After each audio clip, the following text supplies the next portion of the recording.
Hey again, and welcome to part 3A then of my rapid fat loss blueprint and my how to lose weight video series. Today we've already looked at some of the nutrition principles, but today we're going to be delving a little bit deeper and looking at some other nutritional considerations that will help with optimal health and increased fat loss.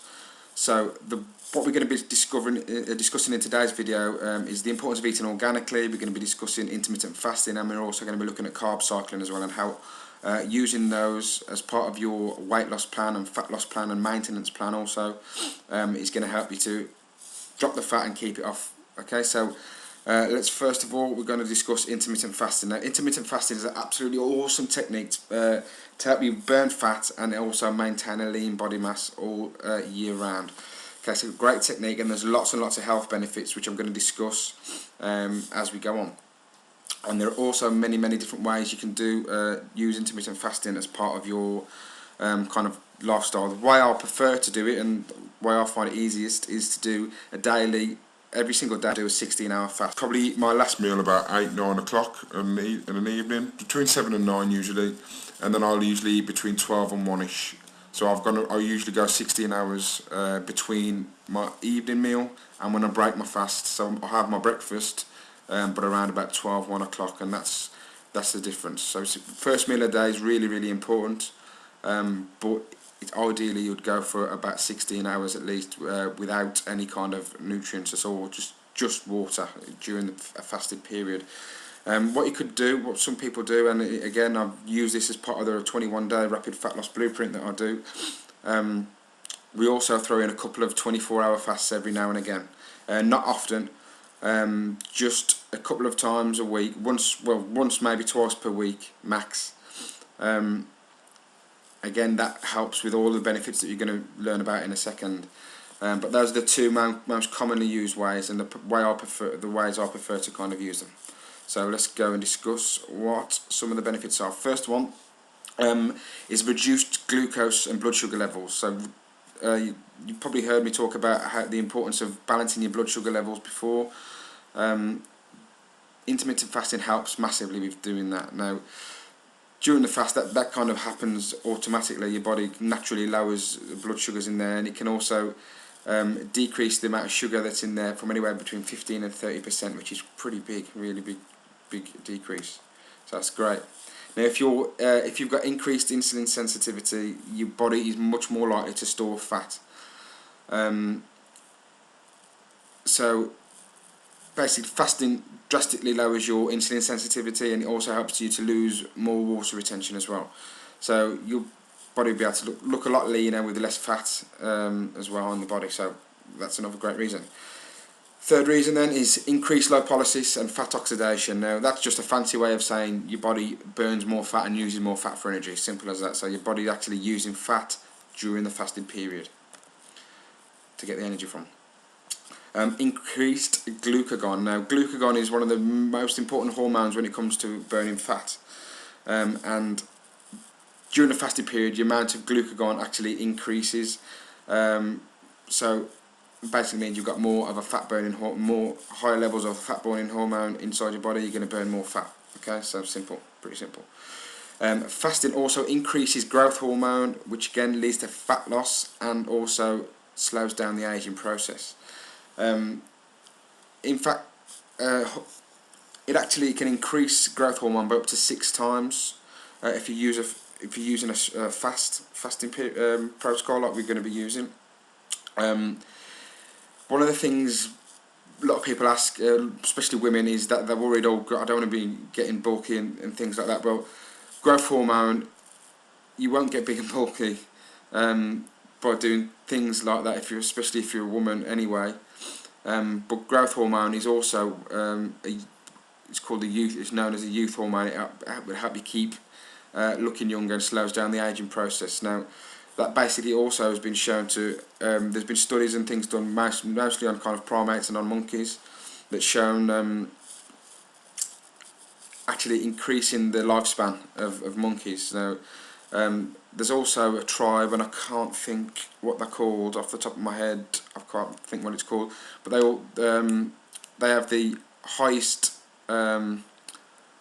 rate of centurions. So they have more people over the age of 100 in that tribe, and they part of that, for thousands of years they've practiced a fasting principle as part of what they do food wise, and that tribe actually lives past 100, quite commonly, and they've got the highest rate of centurions with less diseases and that as well. So intermittent fasting is great for that.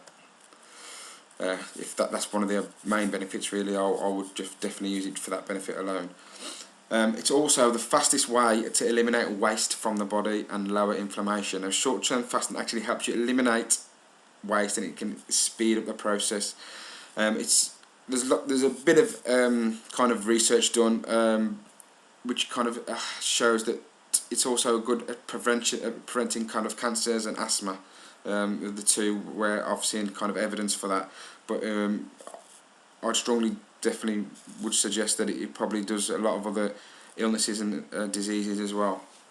Because basically your body's got time, you're not digesting food all of the time, your body's got time to process and digest and eliminate the foods and whatever you've put into your body. You've got time to eliminate it if you've given it a period of at least 16 hours to kind of get it out of your body and get it out of your system, so it doesn't get overworked all the time. Quite simply, it's the easiest way to lose fat, period, without any other technique. This is a great way. If you just use this pit alone, you should burn quite a bit of fat just doing that, and it should happen pretty fast, and it is fairly easy to incorporate into your life. You just go 16 hours per day, so from your evening meal, you don't eat again until 16 hours have passed, and it's as simple as that. That's the way I would use it, and that's why I kind of use it on a regular basis, and it's really easy, and it's made my life a lot easier without having to worry about how much food you're having all the time and getting up early to make breakfast and things like that. You don't have to kind of worry about it, and you will get results with it. Okay, second thing we're going to look at then is carbohydrate cycling. Now this is something that not many people kind of will know about, and I'm sure at some point you've probably avoided carbohydrates, or you've been told to, and you've probably gone on a low kind of carb diet. And yes, it is true that too many carbohydrates will equal too much body fat. Now, if you think of your body as a fuel tank that stores glycogen. Now, glycogen is sugar, and carbohydrates break down into glycogen. Okay, so if you think of all of those things as the same thing, carbohydrates equals sugar. So if you deplete your body, if you kind of if you're eating too many carbs and your tank is full, you've got too much sugar in the body, what your body will do is spill over. That sugar will be stored as fat, so because you can't use it as energy, it'll store as fat so we can use it as energy at a later date. So if you kind of constantly, that's the biggest mistake people make, is to kind of completely avoid carbs altogether, because they know that's the reason why. So you'll avoid carbs altogether and you become like a low carb dieter, which is okay, and it's something that I recommend to an extent, but you don't want to be doing that altogether, and this is the reason why. If you've kind of eliminate, if you go for more than 4 to 7 days, you basically suppress your fat burning hormones, which is T3 and leptin. Those are the main hormones that kind of responsible for burning fat in the body. So if you've got your fuel tank full of carbs, okay, because you've been eating too many, what you do is become a low carb diet. You slowly deplete your fuel tank of glycogen, and you get to the base level where your body's got no glycogen in at all. So what your body can do then is go to the excess fat. It'll go to the fat and start taking using the body fat, so you start burning fat as energy, which is great. That's what you want to do. But after 4 to 7 days of doing that, that's when your body suppresses those hormones, your T3 and your leptin. So what you want to do is boost those levels of hormones back up, and how you do that is by having a strategic cheat meal, and that will restore those T3 and the leptin hormone, which means you can become a fat burner again for the rest of that week. So what I would do is, when you do consume your carbohydrates, make sure you do have your carbs straight after you've had a workout. So if you've done a resistance kind of workout with some weights, which is what I recommend you do, then have your carbs within an hour of that. Okay, ideally that's what you would do throughout the week. So you might have a sweet potato or rice, things like that. starchy carbohydrates that so your root vegetables and those kind of things, your fruit. Try and keep all of that till after you've had your workout. You want to cut out all kinds of I call them non-foods, like your pasta, your white pastas and things like that for 5 days. Your potatoes, your cereals, cut those out throughout the week, and then on a Saturday and a Sunday you can have a strategic cheat meal, so a couple of meals. So you might have your pizzas, you might have your pasta bake or whatever you like, you know, slices of bread, whatever it might be, but that is okay, because you'll boost those fat burning hormones back to the levels where they need to be, and then you go again after that. You go Monday full on till Friday, or till Friday, Saturday morning, and then you have again your cheat meal. So you're allowed those 2 days where you can have a little bit of a cheat, get more kind of carbohydrates into your body, restore those T3 and leptin levels back up to where they need to be, and then you become a fat burner again for those other 4 or 5 days. Okay, so that's what you need to do with the carb cycling. How that explains that. Now, you've probably all heard the saying, "You are what you eat," and there's a really good reason why that saying has come about. Now, your body is made up from absolutely trillions of cells. So your heart, your liver, your kidneys, all your vital organs, your eyes, your skin, your hair, is all made from billions and billions and billions of cells. And every single day, millions of those cells will completely die, and then your body just replaces them with new cells, and it replaces them with cells from the food that you've eaten, and it uses those foods to replace and reproduce new cells. Okay, so if you're eating crappy, poor quality foods, you're going to produce crappy and inefficient, poor quality cells. So your healthy, nutritious foods that you're going to eat, so we're going to be discussing some of those now, are going to go and help you to produce healthy and efficient cells. Okay, so really, you literally are what you eat. Okay, that's a really, really important thing that you need to understand. If you put good quality food in, your body will get good quality cells.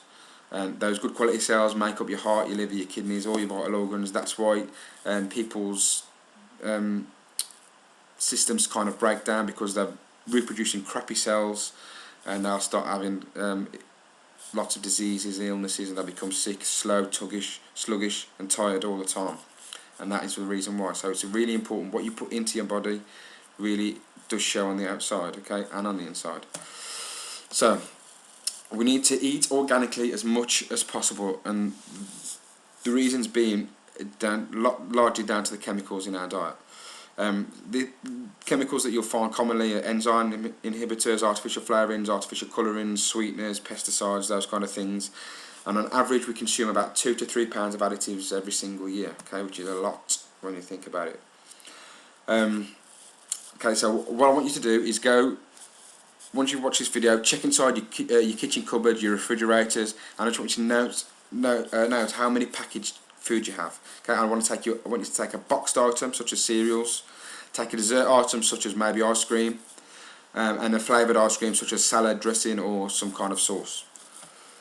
Okay, look on the labels and ask yourself the following 2 questions. Okay, really important. How many words am I unable to pronounce? And 2, how many of the ingredients have I never ever heard of and have no idea what they are? Okay, that is where the foods should be. Okay, those kind of chemicals should not be in food. They're manufactured, man-made, and let me go and explain a little bit more about them. You'll kind of see now. There's lots of stuff in press and stuff about them. Lots of kind of stories you'll see as it becomes more widely known and common as what is going on with the food. But lettuce leaves are sprayed. 50% of lettuce leaves contain more than 7 different pesticides. 78% of apples contain pesticides, and 78% of breads as well also contains pesticides. Same with cereals. 30% of cereals contain pesticides, and 83% of fish, which is a massive shame when it comes to fish, because fish is such a good source of nutrition, but it's really quite toxic at the majority of fish these days, which is really, really shame. And again, just a couple of examples of stuff that's been in the press there as well. So you might be asking, why the hell are all these chemicals in my food? Well, they're there to colour, to stabilise, emulsify, to bleach, to texturise, soften, and preserve, sweeten, and add smells, add or cover over smells, and add flavours. So those are the reasons why they're put into food. Now, why we need to do that to food that's already fine in itself, I have no idea, but that is the reasons why they're put into foods, and that's why they're used. Now, who lets all of this happen? Well, it's the FDA, the Food and Drug Administration. You've probably heard of them, but they list around 2,800 food additives and 3,000 chemicals that they deliberately add to foods. And there's research that suggests that considering chemicals used in the growing and the processing of foods, the average person will consume between 10 and 15,000 chemicals every single day. Okay, every day. Now, they actually don't require any of the food additives that they consider to be kind of regarded as safe. See there, it says GRAS for short, generally regarded as safe. That stands for. They don't require those to be put on an ingredients label, and instead what they can do is put on things like artificial colourings, artificial flavours, and my favourite one that they can actually use is natural. You know, just because a substance is natural doesn't mean it's healthy and good, so you need to be really careful when you're looking at food labels, and don't be regarded by the GRAS, generally regarded as safe. And this is the reason why the FDA actually allow the people who make the chemicals to inform them of their GRAS status, and they can provide their own evidence. Now, if you think of it this way, that's like asking a cigarette company to provide their own evidence and their own research to suggest that smoking is actually good for you.